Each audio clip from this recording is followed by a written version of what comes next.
Il existe une règle universelle dans le secteur de la restauration haut de gamme. On ne regarde jamais un prédateur dans les yeux quand on pose sa viande sur la table.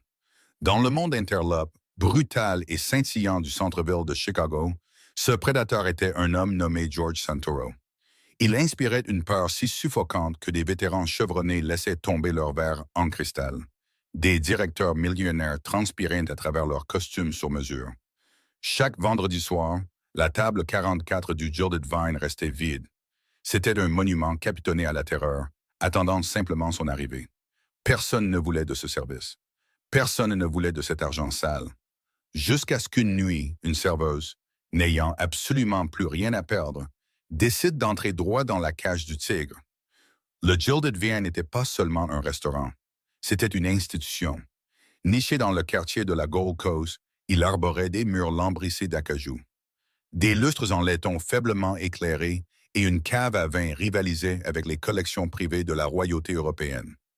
C'était le genre d'endroit où les juges dînaient avec des gestionnaires de fonds spéculatifs. C'était là que des secrets s'échangeaient autour de steaks à 100 $. Mais à 19 heures, chaque vendredi, l'atmosphère en coulisses passait du chaos contrôlé à la panique totale. Je ne peux pas le faire. Anthony, je te jure, mes mains n'arrêtent pas de trembler. Si je renverse une autre goutte d'alcool sur la table de cet homme, il va me faire enterrer sous la nouvelle autoroute. Sabrina Jenkins était au bord de l'hyperventilation près de la plonge. Son tablier noir serré dans ses poings. En face d'elle se tenait Anthony Pendleton, le directeur général du restaurant.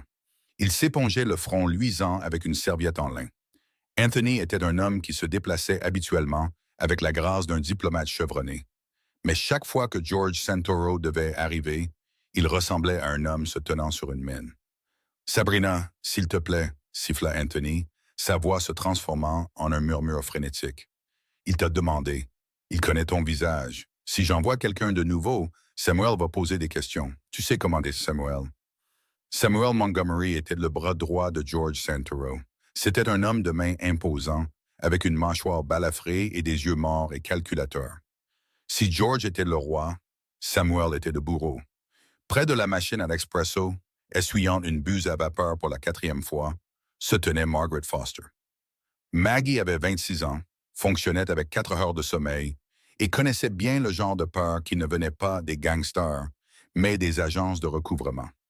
Sa jeune sœur Lily était assise dans une chambre de l'hôpital Northwestern Memorial. Elle attendait d'une intervention cardiaque très spécialisée. Le docteur Harris Blackwood, le seul chirurgien de l'État qualifié pour la réaliser, n'acceptait pas leur assurance de base. L'hôpital avait besoin d'un acompte de 90 000 $ avant la fin du mois, sinon le nom de Lily serait retiré de la liste. Maggie regarda les larmes de Sabrina couler sur son mascara. Elle regarda les mains tremblantes d'Anthony, puis elle regarda la fiche de réservation épinglée au tableau. Table 44, Santoro, client très important. Ne pas le regarder dans les yeux. Je vais le faire, dit Maggie, sa voix tranchant dans le sifflement de la cuisine. Anthony tourna brusquement la tête vers elle. Maggie, non, tu ne comprends pas la dynamique. Tu n'es ici que depuis 3 mois. Je comprends que Sabrina est sur le point de s'évanouir. Et si tu l'envoies là-bas, elle va faire tomber un plateau d'huîtres sur un homme qui contrôlerait le syndicat local des tuyauteurs et les docks, répondit Maggie. Elle détacha calmement son tablier et le rajusta pour s'assurer qu'il était parfaitement droit. Je prends la table. Anthony, dis-moi juste ce qu'il boit.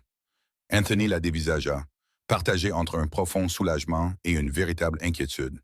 Il boit un Château Margaux 2010. Il doit être décanté pendant exactement 20 minutes. Pas 19, pas 21. Et Maggie? Anthony déglutit difficilement.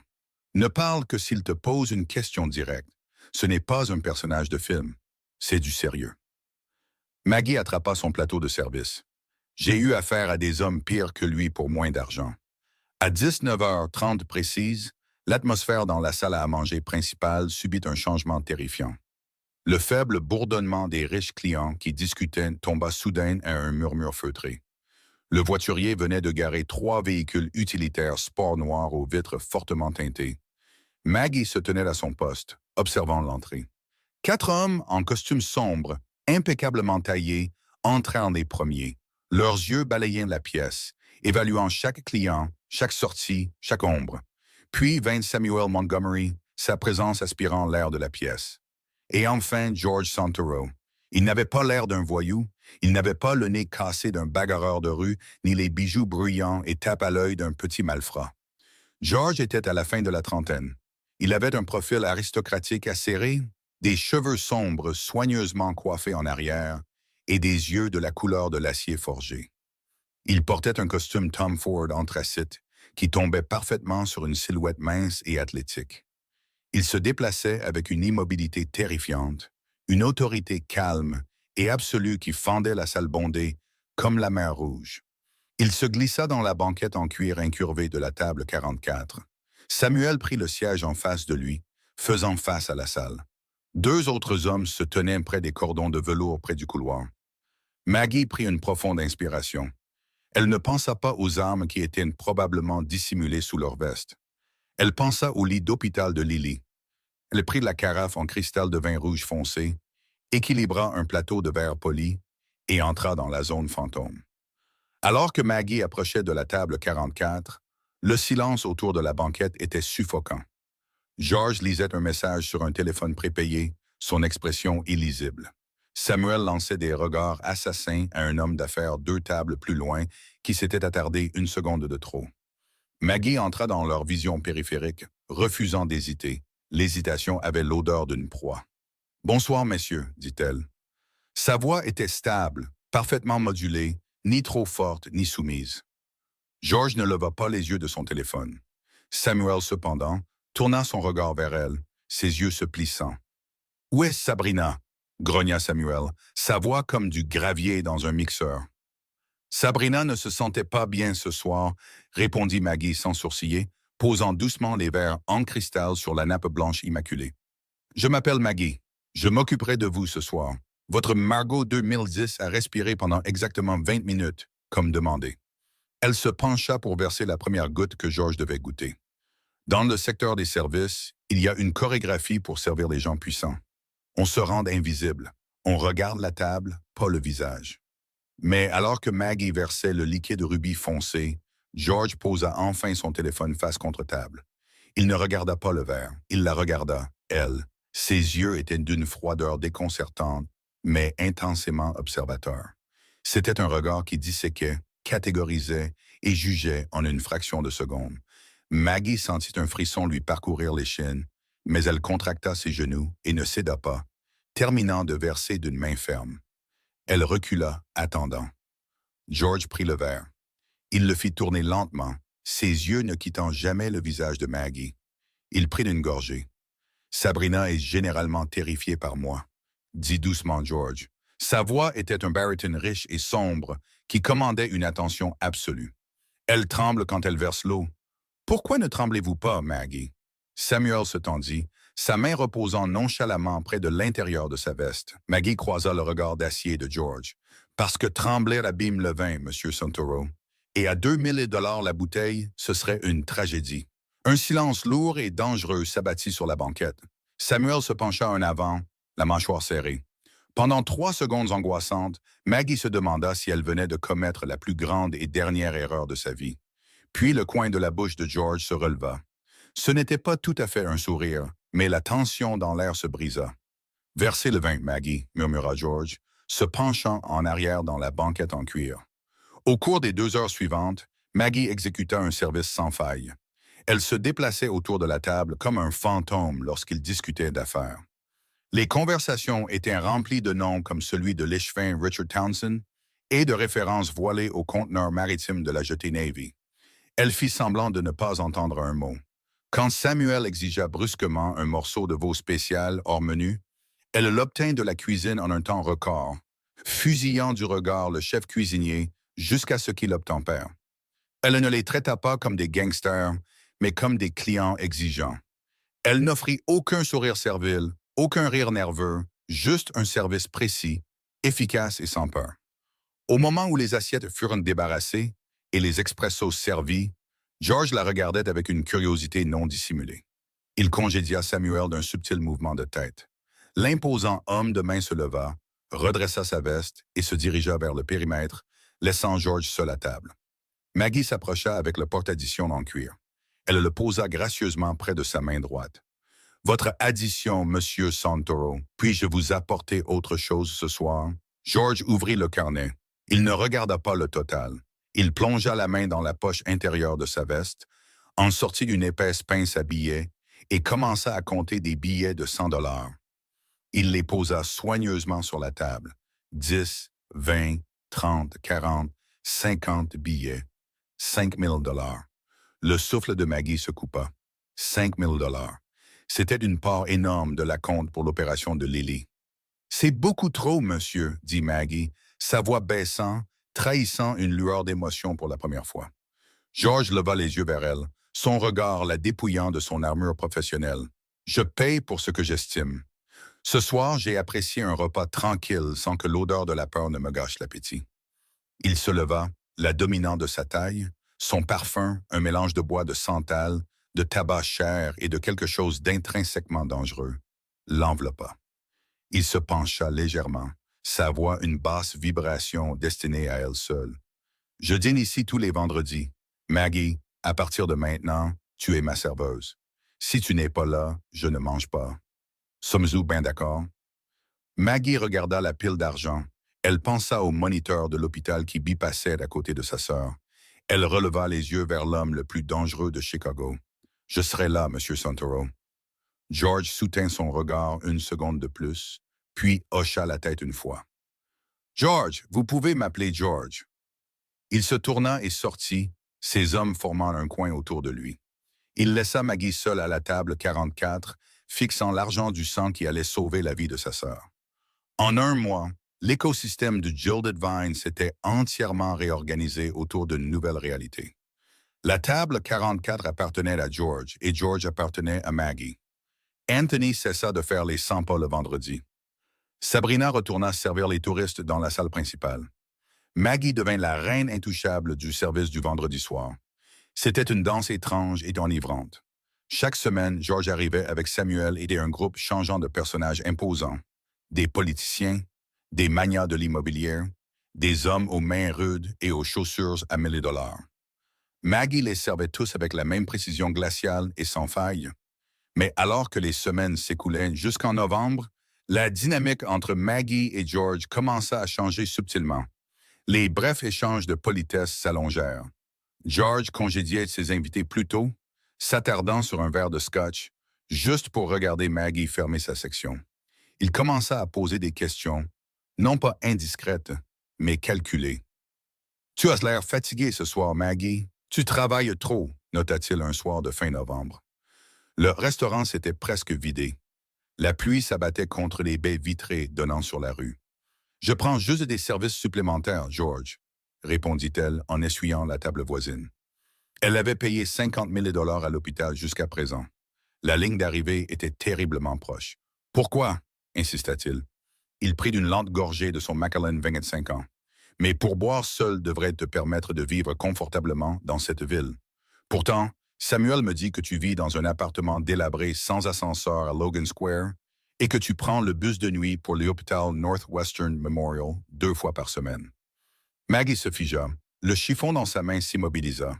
Elle se tourna lentement pour lui faire face, une lueur de colère authentique perçant son masque professionnel. « Tu as fait une enquête sur moi. » George ne s'y a pas. « Je dirige une organisation de plusieurs millions de dollars, Maggie. Je ne laisse personne s'approcher à portée de couteau sans connaître le nom de jeune fille de sa mère, sa cote de crédit et ce qu'il a mangé au petit déjeuner. Ce n'est pas personnel, c'est de la survie. »« C'est personnel, » lança-t-elle sèchement, s'approchant de sa table, abandonnant toute prétention de hiérarchie serveur-client. « Ma vie privée est exactement ça. Privée. Je te sers ton vin, je t'apporte ta nourriture. Je me tais. C'est la transaction. » Samuel, debout près du bord de l'autre côté de la pièce, déplaça son poids, ses yeux fixés sur Maggie. Mais George leva un seul doigt, signalant à son homme de ne pas bouger. George regarda Maggie, une étincelle d'admiration sincère dans les yeux. Peu d'hommes dans son organisation osaient lui parler avec une telle fougue. « Ta sœur, Lily, » dit George doucement, « reconstruction de la valve aortique, Dr. Blackwood. » Maggie sentit le sang quitter son visage. Elle s'agrippa au dossier d'une chaise en cuir pour se stabiliser. Ne, je ne te menace pas, Maggie. Sa voix s'adoucit d'une octave, teintée de quelque chose qui ressemblait dangereusement à de l'empathie. Je te demande pourquoi tu n'as pas simplement demandé le reste de l'argent. Parce que je ne suis pas une de tes œuvres de charité et je ne suis pas une de tes propriétés, dit Maggie avec férocité, luttant contre les larmes qui lui brûlaient les yeux. Je ne te dois rien. Je gagne ce que tu me donnes. George la fixa, le silence s'étirant, tendu entre eux. Il semblait vouloir tendre la main par-dessus la table, mais il se retint. La fierté est un luxe très coûteux, Maggie. Fais attention. Qu'elle ne te coûte pas les choses que tu aimes. Avant qu'elle ne puisse répondre, les lourdes portes d'entrée en acajou du Gilded Vine s'ouvrirent violemment, brisant l'élégance tranquille de la pièce. Le vent froid s'engouffra, mais le véritable frisson vint des 3 hommes qui venaient de franchir le seuil. Ils ne portaient pas de costume sur mesure. Ils portaient de lourds blousons de cuir, leurs visages obscurcis par l'ombre de leur col. Maggie reconnut instantanément le danger. C'était un instinct primaire.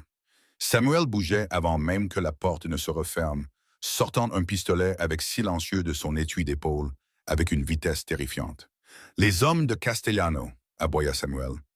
La salle à manger sombra dans le chaos. Les quelques clients restants hurlèrent, plongeant sous les tables. Anthony plongea derrière le pupitre de l'hôtesse. L'intrus principal mit la main à sa veste. George ne se mit pas à l'abri. Il bougea avec une grâce explosive et mortelle. D'un mouvement fluide, il sortit de la banquette, renversant la lourde table en chaîne pour créer une barricade. Maggie était à découvert, debout à mi-chemin entre la banquette et le centre de la pièce. Son cerveau lui hurlait de courir, mais ses jambes semblaient de plomb. Elle vit l'intrus sortir une lourde arme de poing noir, la balayant à travers la pièce vers la position de George. Mais Sabrina, qui polissait des verres près du bar, s'était figée de panique, se tenant directement dans la ligne de mire. Sans réfléchir, Maggie se jeta en avant. Elle plaqua sa collègue sur le parquet juste au moment où la détonation assourdissante d'un coup de feu brisait la tranquillité coûteuse du restaurant. Du verre explosa au-dessus d'eux. Du plâtre tomba en pluie. Le son de Samuel ripostant était un bruit rythmé et terrifiant. Pft, pft, pft. Maggie couvrit la tête de Sabrina avec ses bras, serrant les yeux. L'odeur de la cordite et des bouteilles de vin brisées emplit ses poumons. L'escarmouche dura moins de 10 secondes, mais sembla une éternité. Puis le silence, un silence lourd et retentissant. « C'est bon !» La voix de Samuel résonna depuis l'avant de la pièce. Maggie ouvrit lentement les yeux. Elle se redressa sur les coudes, son uniforme couvert de poussière et d'éclats de verre. Soudain, des mains fortes agrippèrent ses bras, la tirant vers le haut. Elle haleta, se retournant pour trouver George. Son costume était couvert de plâtre, ses yeux hagards, l'acier froid d'une arme de poing toujours serrée dans sa main droite. Il ne regarda pas Sabrina. Il ne regarda pas ces hommes traîner les intrus par la porte de derrière. Il attrapa Maggie par les épaules, sa prise ferme, presque désespérée. « Tu es blessé ?» exigea-t-il, sa voix dépourvue de son calme habituel, rauque d'adrénaline. Il lui tapota les bras, vérifia son dos, ses mains se déplaçant frénétiquement sur son uniforme. « Maggie, regarde-moi, tu es blessé ?»« Non !» suffoqua-t-elle, son cœur martelant ses côtes comme un oiseau piégé. « Non, je vais bien, je vais bien. » George cessa de bouger. Il la regarda dans les yeux, sa poitrine se soulevant. La distance entre eux avait complètement disparu. Il n'était plus le chef de la mafia intimidant, et elle n'était plus la serveuse détachée. La terrifiante prise de conscience frappa Maggie d'un seul coup. Ses mains tremblaient. George Santoro, un homme qui ne bronchait pas face à la menace d'inculpation fédérale ou de tueurs à gages rivaux, tremblait parce qu'elle avait failli être dans la ligne de mire. Il lâcha lentement ses épaules, reculant. Le masque du patron intouchable se remit en place, bien que ses yeux restassent sombres et orageux. « Anthony !» appela George sans quitter Maggie des yeux. Le directeur jeta lentement un coup d'œil de derrière le pupitre de l'hôtesse, pâle comme un fantôme. « Oui, monsieur Santoro ?» « Le restaurant est fermé pour rénovation, » dit George, sa voix retrouvant cette terrifiante autorité absolue. « Envoyez-moi la facture pour les dégâts, la totalité. » Il rompit enfin le contact visuel avec Maggie, se tournant pour partir. Mais en atteignant la porte brisée, il s'arrêta, regardant par-dessus son épaule. Samuel va te conduire à l'hôpital, Maggie. Le docteur Blackwood a été payé en totalité. L'opération de ta sœur est prévue pour lundi matin. Avant que Maggie ne puisse même assimiler les mots, George sortit sous la pluie glaciale de Chicago. Il la laissa debout dans les décombres de son ancienne vie, terrifié par ce que la nouvelle allait devenir. La salle d'attente de l'hôpital Northwestern Memorial sentait l'eau de Javel industriel et le café de machine inventée. Pendant 48 heures, Maggie avait existé dans un état d'animation suspendu, fixant les informations matinales en sourdine sur la télévision murale. Ses mains étaient si serrées que ses jointures lui faisaient mal. Dehors, derrière les vitres renforcées, l'hiver brutal de Chicago s'abattait sur le lac Michigan, faisant vibrer les vitres. Quand le docteur Harris Blackwood poussa enfin les portes battantes de l'aile chirurgicale, il retirait son masque chirurgical bleu. Il avait l'air épuisé, mais les traits rigides de son visage s'étaient adoucis. « Elle est en salle de réveil, Margaret », dit le docteur Blackwood, sa voix une encre silencieuse dans la mer agitée de sa panique. La reconstruction de la valve a été parfaite. Le cœur de Lily pompe magnifiquement tout seul. Elle va avoir une vie longue et saine. Maggie s'effondra sur la chaise en vinyle de la salle d'attente, enfouissant son visage dans ses mains, alors qu'un barrage de larmes se rompait enfin. Le poids écrasant des 2 dernières années, les doubles services, les avis d'expulsion, la peur paralysante de perdre sa seule famille, s'évapora en un instant. Mais alors que le profond soulagement l'envahissait, une réalité froide et indéniable s'installa. 90 000 $ payés en totalité par George Santoro. Maggie se rendit à la cafétéria de l'hôpital, acheta un café noir amer et sortit son téléphone. Elle n'avait pas le numéro de George, mais elle n'en avait pas besoin. Elle sortit vers la zone de dépose des patients de l'hôpital sur Fairbanks Court. Garé illégalement dans la zone rouge se trouvait un Lincoln Navigator noir aux vitres teintées. Samuel Montgomery était appuyé contre la calandre, enveloppé dans un lourd par-dessus en laine, fumant une cigarette. Il ressemblait à une gargouille gardant une forteresse. Quand il vit Maggie approcher, il laissa tomber sa cigarette et l'écrasa sous son talon. Le docteur Blackwood a envoyé un rapport à M. Santoro, dit Samuel en ouvrant la portière arrière. Il est satisfait. Montez. Je ne monterai pas dans cette voiture tant que tu ne m'auras pas dit où nous allons, Samuel, dit Maggie, croisant les bras contre le vent mordant. Samuel soupira, une rare manifestation d'émotion de la part de l'homme de main stoïque. Victor Castellano a mis un contrat sur la tête de mon patron dans un restaurant public. Le Gilded Vine est actuellement une scène de crime. Vous avez sauvé une civile, et les hommes de Castellano vous ont vu le faire. Vous êtes actuellement à découvert sur un trottoir du centre-ville, ce qui rend mon travail très difficile. S'il vous plaît, montez dans la voiture. Un frisson qui n'avait rien à voir avec le vent d'hiver parcourut l'échine de Maggie. Elle se glissa sur le siège en cuir. Ils roulèrent en silence sur Lakeshore Drive, sortant dans les canyons de béton du Loop. Samuel s'engagea dans le parking souterrain d'un gratte-ciel de verre scintillant. Il l'escorta dans un ascenseur privé qui contournait entièrement le hall, s'ouvrant directement au niveau du penthouse. C'était l'Obsidian, la société immobilière prétendument légitime de George, bien que le vaste bureau minimaliste ressemblât plus à la forteresse d'un milliardaire. Les murs étaient entièrement vitrés, offrant une vue panoramique sur la ligne d'horizon de Chicago. George se tenait près de la fenêtre, le dos tourné, parlant doucement au téléphone. Il portait une chemise blanche impeccable avec les manches retroussées jusqu'aux avant-bras, un étui sombre attaché sur ses larges épaules. Il termina l'appel et se retourna. L'épuisement dans ses yeux était palpable. L'aura intouchable qu'il portait à la table 44 avait disparu, révélant un homme menant une guerre sur plusieurs fronts. « Comment va Lily ?» demanda George, traversant la pièce pour verser un verre d'eau d'une carafe en cristal, le lui offrant. « Elle va vivre, » dit Maggie, ignorant le verre. « Grâce à toi. Et je ne sais pas comment gérer ça, George. Je n'accepte pas la charité, et je n'accepte certainement pas 90 000 $ d'argent du sang. Je veux mettre en place un plan de remboursement. Je ferai des triples services, je te rembourserai avec intérêt. » George posa le verre avec un bruit sec. Sa mâchoire se serra. « Tu penses que c'est une question d'argent, Maggie? Je dépense 90 000 $ pour le traiteur d'une fête de fin d'année. L'argent n'a aucune importance. » « Il en a pour moi, » rétorqua Maggie, s'avançant dans son espace, refusant d'être intimidée par l'étui ou l'homme qui le portait. C'est ma vie, c'est la vie de ma sœur. Je ne suis pas un pion sur ton échiquier. Je ne suis pas quelque chose que tu peux acheter pour te sentir mieux par rapport aux gens que tu détruis. Le silence dans le bureau devint assourdissant. Samuel, debout près de l'ascenseur, bougea mal à l'aise. Personne ne parlait comme ça à George Santoro. Personne. George baissa les yeux sur elle, ses yeux d'acier brillant d'un mélange dangereux de colère et d'admiration. Il s'approcha, la pressant jusqu'à ce qu'elle puisse sentir la chaleur irradiée de sa poitrine. « Tu penses que je t'ai acheté ?» murmura George, sa voix sombre et mortellement calme. « Tu t'es jeté sur une serveuse terrifiée pendant que des balles déchiraient mon restaurant. Tu n'as pas fui, tu n'as pas crié. Tu as protégé quelqu'un d'autre alors que tu n'avais absolument rien à y gagner. » Il tendit la main, sa grande main cailleuse planant à quelques centimètres de sa joue, luttant contre l'instinct de la toucher.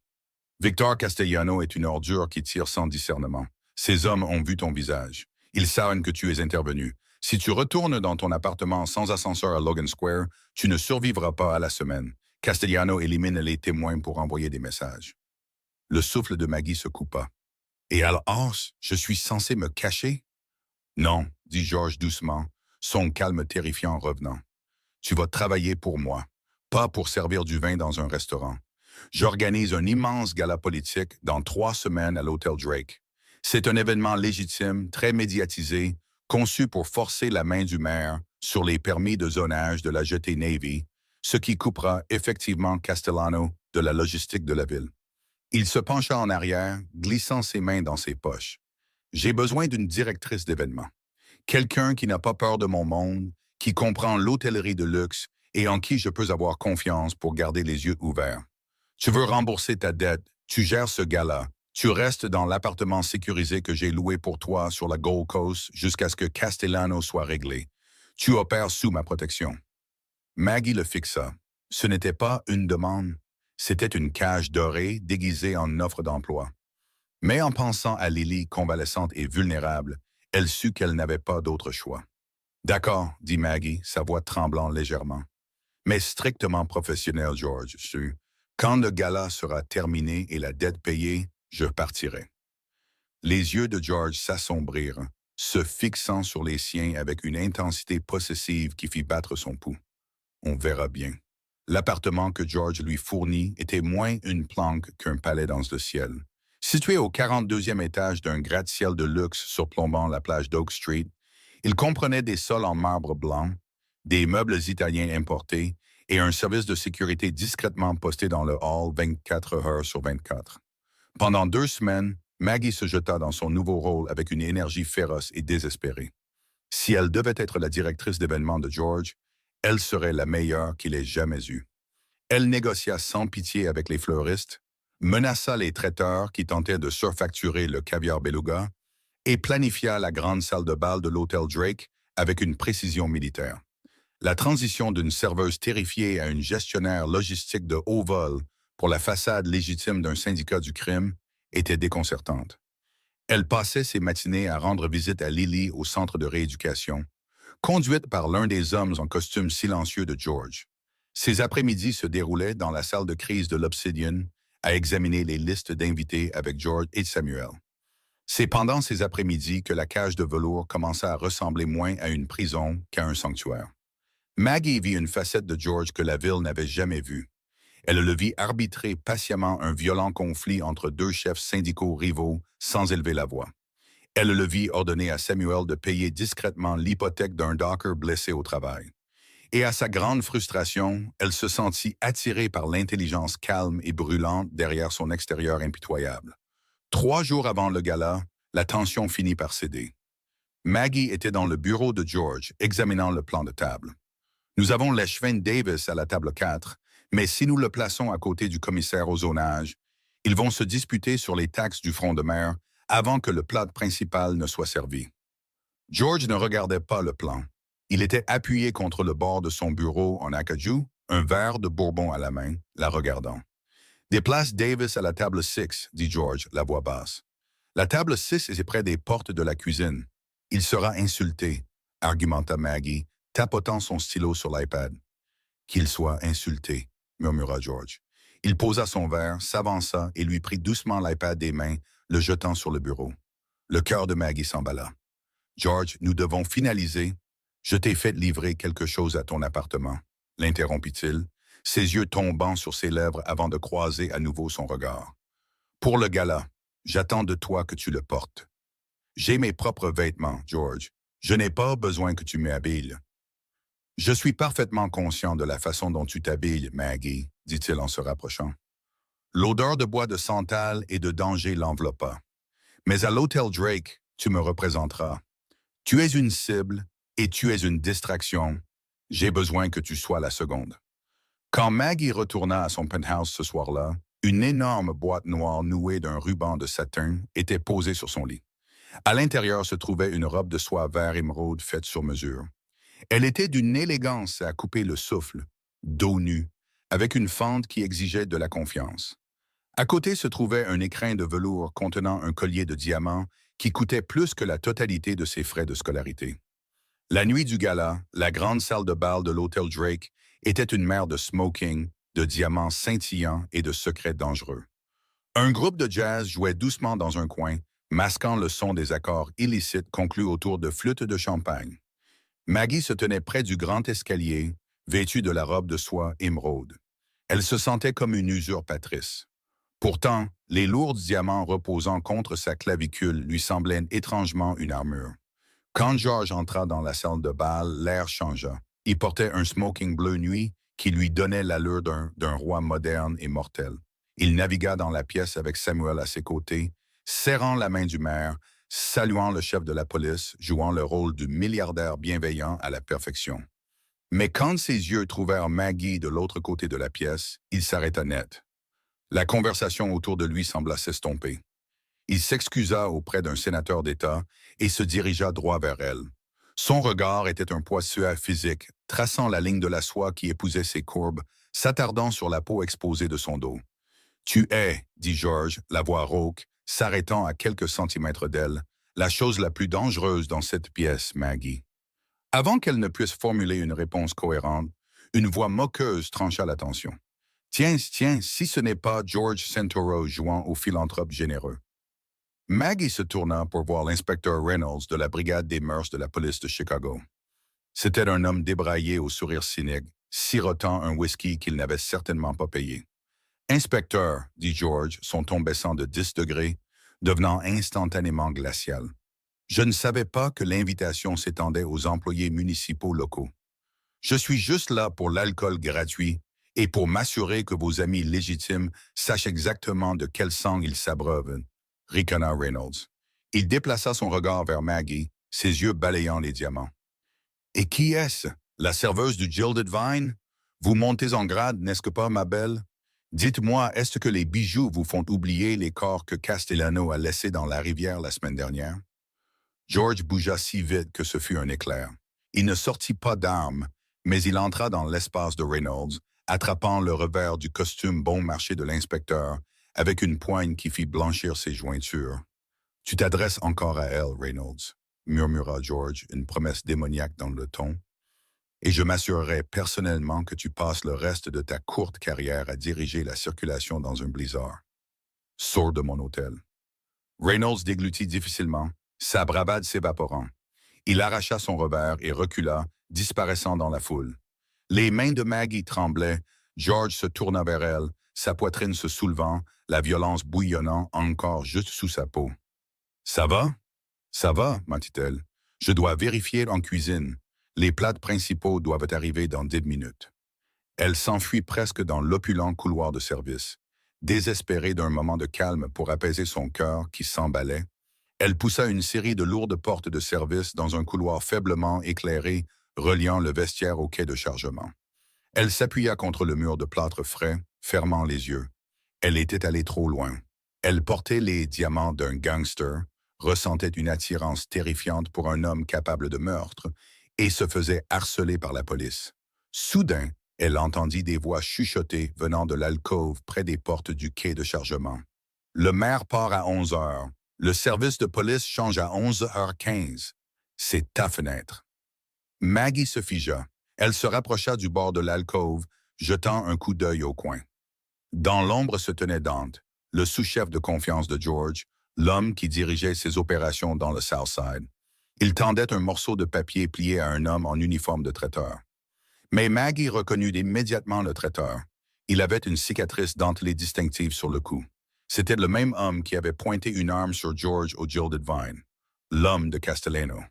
Assure-toi que Victor le sache, chuchota furieusement Dante. Si Santoro survit ce soir, l'accord du port est signé demain et nous perdons tous. Tu le descends quand il se dirige vers sa voiture. J'ai désactivé les caméras dans le garage sud. Le sang quitta le visage de Maggie. Une taupe. Dante livrait George pour qu'il soit massacré en moins de 2 heures. Les fit un pas en arrière, mais son talon aigu l'accrocha le bord d'un carreau de sol décédé. Il produisit un grattement aigu et résonnant contre le marbre. Les 2 hommes tournèrent brusquement la tête vers le couloir. « Qui est-ce là ?» siffla Dante, sortant une arme avec silencieux de la poche de son smoking. Maggie se retourna et courut.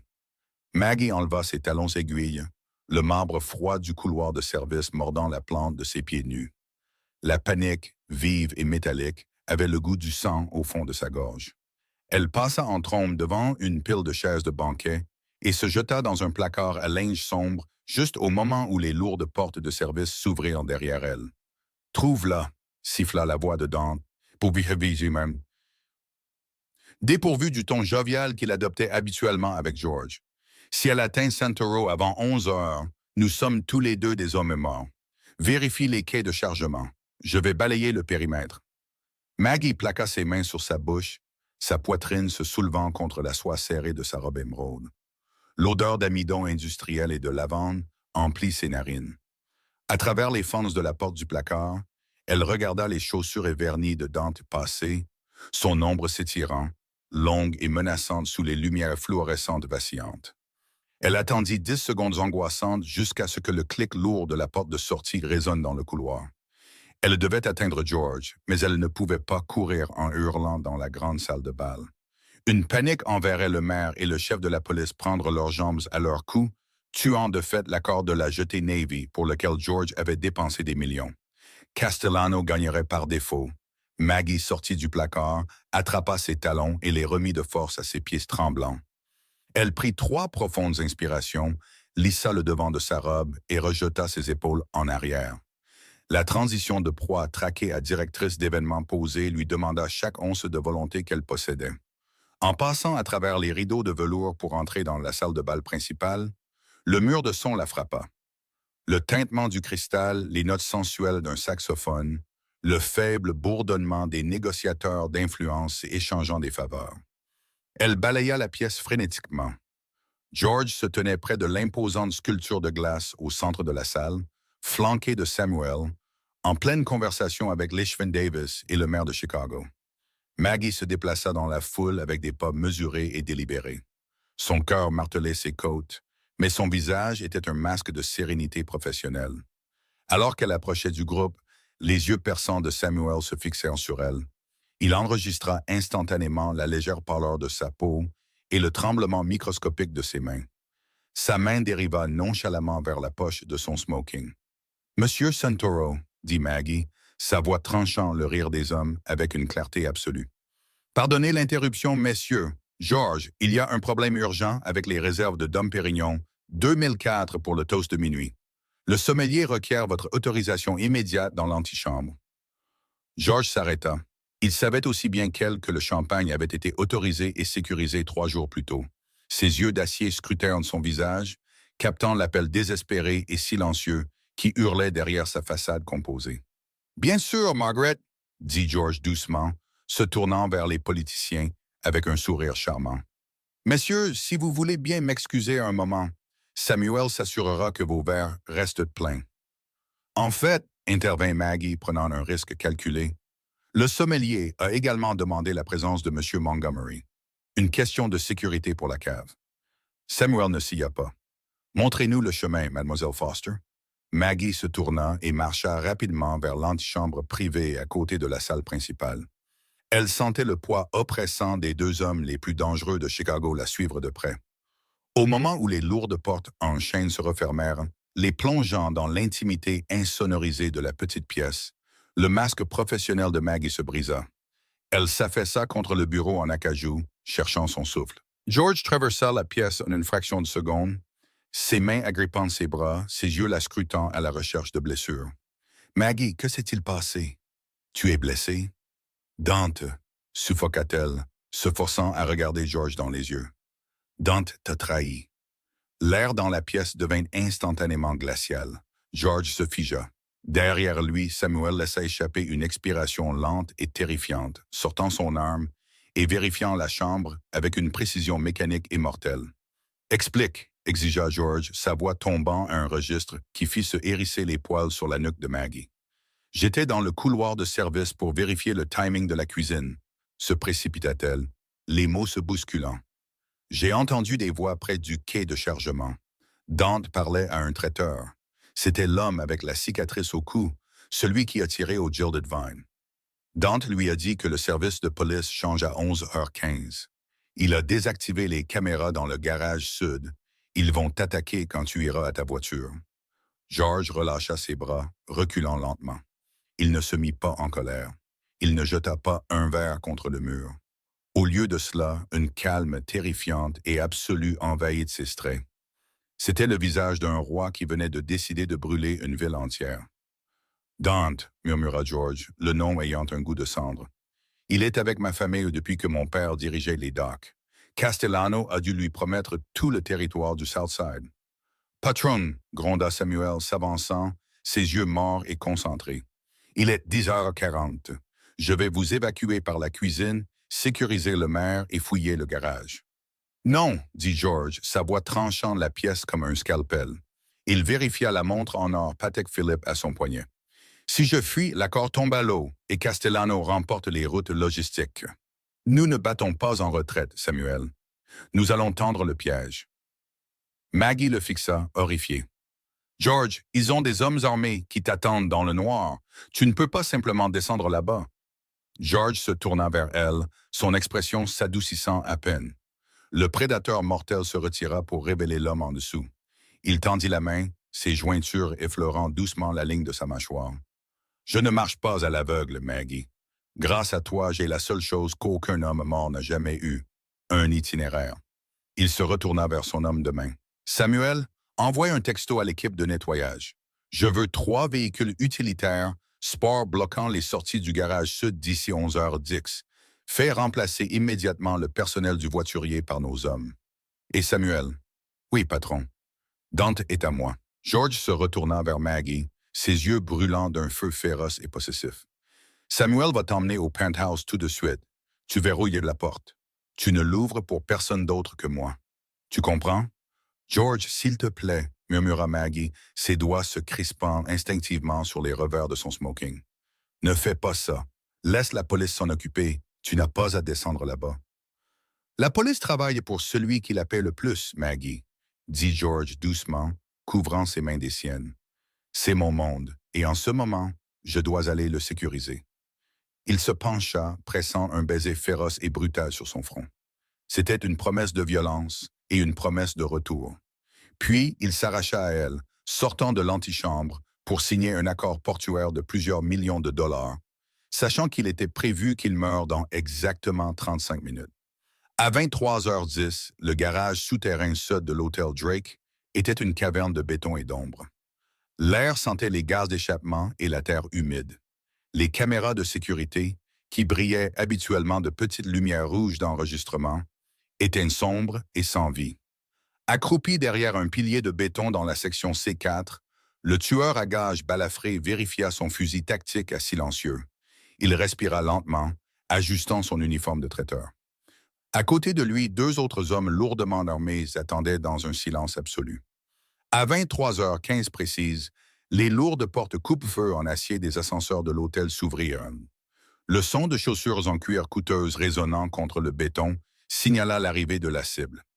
George Santoro entra dans le garage faiblement éclairé. Il était entièrement seul. Pas de Samuel, pas de garde du corps, juste un milliardaire en smoking. Il se dirigeait vers une élégante Mercedes Classe S noire garée dans la section VIP sur la mezzanine surplombant le sol du garage. Dante se tenait dans l'ombre, regardant son patron entrer dans la zone de tir. Un sourire suffisant se dessina sur son visage. C'était trop facile. George atteignit la portière du conducteur de la Mercedes. Il s'arrêta, regardant autour du garage vide. Il sortit ses clés de sa poche. De derrière le pilier, le tueur à gages leva son fusil, alignant le réticule directement sur le centre de la poitrine de George. Il expira, son doigt se courbant autour de la gâchette. Un crissement de pneus. Le rugissement assourdissant de moteurs haute performance brisa le silence. Avant que le tueur ne puisse appuyer sur la gâchette, 3 véhicules utilitaires sport noir mat dévalèrent les rampes du garage à une vitesse folle. Leurs phares inondèrent la section C, 4 d'une lumière aveuglante et insoutenable. Les tueurs crièrent, se protégeant les yeux, complètement désorientés. George ne se mit pas à l'abri. Il ne broncha pas. Il se retourna simplement, son visage illuminé par la lumière blanche crue, totalement imperturbable. Les portes des véhicules s'ouvrirent avant même qu'ils ne s'arrêtent complètement. Samuel Montgomery et 10 des hommes les plus redoutables de George en sortirent, armes au poing. Le staccato rapide et percutant des tirs avec silencieux résonna dans la caverne de béton. Tout fut terminé en moins de 4 secondes. Les 3 tueurs à gages de Castellano gisaient immobiles sur le sol froid du garage. George boutonna calmement sa veste de smoking et leva les yeux vers la mezzanine. Dante était figé de terreur, les yeux écarquillés, en réalisant le massacre dont il venait d'être témoin. Il se tourna pour courir vers la cage d'escalier, mais la lourde porte métallique s'ouvrit, lui barrant le chemin. 2 des hommes de George sortirent, attrapèrent Dante par les bras et le traînèrent sans effort en bas des escaliers, le jetant sur le sol en béton aux pieds de George. Dante recula en rampant, les mains levées en signe de reddition désespérée. « George, attends, attends. Castellano m'a forcé. Il a menacé ma famille dans le South Side. Je te jure, je n'avais pas le choix. » George marcha lentement vers son ancien sous-chef, le clic sec de ses chaussures résonnant comme le marteau d'un juge. Il s'arrêta, dominant l'homme tremblant. « Tu as toujours eu le choix, Dom, » dit George, sa voix dépourvue de toute émotion. C'était la voix d'un fantôme. « Tu aurais pu venir me voir. Nous aurions enterré Castellano ensemble. Mais tu as choisi la cupidité plutôt que la loyauté. Tu as oublié la règle cardinale de cette ville. » George s'accroupit, se penchant pour que seul Dante puisse entendre ses derniers mots. « On ne parie jamais contre la banque. » George se releva, tournant le dos au traître. Il regarda Samuel, lui adressant un seul signe de tête presque imperceptible. « Nettoie ça, » ordonna George, passant devant les débris pour se diriger vers le véhicule utilitaire sport qui l'attendait. « Quelqu'un m'attend. » 42 étages au-dessus de la ville, Maggie arpentait le salon du penthouse, ses pieds nus foulant silencieusement les tapis importés. La vue panoramique sur la ligne d'horizon de Chicago était spectaculaire, scintillant comme une mer de diamants, mais elle ne pouvait pas l'apprécier. Chaque minute qui passait semblait d'une heure. Elle s'était versé un verre d'eau, mais son estomac était si noué qu'elle ne pouvait pas en avaler une goutte. Quand le lourd pain dormant de la porte d'entrée cliqua enfin, Maggie sursauta, se retournant vers l'entrée. George entra dans l'appartement. Sa veste de smoking avait disparu, sa chemise blanche était déboutonnée au col. Il y avait une tache de graisse sur sa manchette, et l'odeur indubitable de cordite s'accrochait à ses vêtements. Il avait l'air épuisé, dangereux et absolument dévastateur. Maggie ne réfléchit pas. Elle traversa l'immense salon en courant, se jetant dans ses bras. George la rattrapa sans effort, ses bras puissants s'enroulant autour de sa taille, la soulevant du sol alors qu'il enfouissait son visage dans le creux de son cou. Il la serra avec une étreinte désespérée et écrasante, comme pour confirmer qu'elle était réelle, pour confirmer qu'ils avaient tous les deux survécu à la nuit. « C'est fini », murmura George contre sa peau, son souffle chaude. « L'accord du port est signé. Les hommes de Castellano sont réglés, et d'ici demain matin, les nouvelles lois de zonage du maire mettront en faillite ce qui reste de l'Empire de Victor. Il est fini. » Il la reposa lentement, gardant ses mains sur sa taille. Il la regarda dans les yeux, le chef de la mafia impitoyable complètement dépouillé, ne laissant que l'homme qui l'avait terrifié à la table 44 et l'homme qui avait sauvé la vie de sa sœur. « Tu m'as sauvé la vie ce soir, Maggie, » dit George, la voix chargée d'émotion. « Si tu ne m'avais pas prévenu, je me serais vidé de mon sang sur le béton de ce garage. »« Tu as sauvé Lily, » répliqua Maggie, des larmes piquant au coin de ses yeux. « Nous sommes quittes. » George plongea la main dans sa poche, il en sortit un morceau de parchemin épais et impeccable et le lui tendit. Maggie le déplia avec des doigts tremblants. C'était un document juridiquement contraignant de l'Obsidian, un contrat pour le prêt médical de 90 000 $. En bas, de l'écriture acérée et agressive de George, figuraient les mots « Payé en totalité ».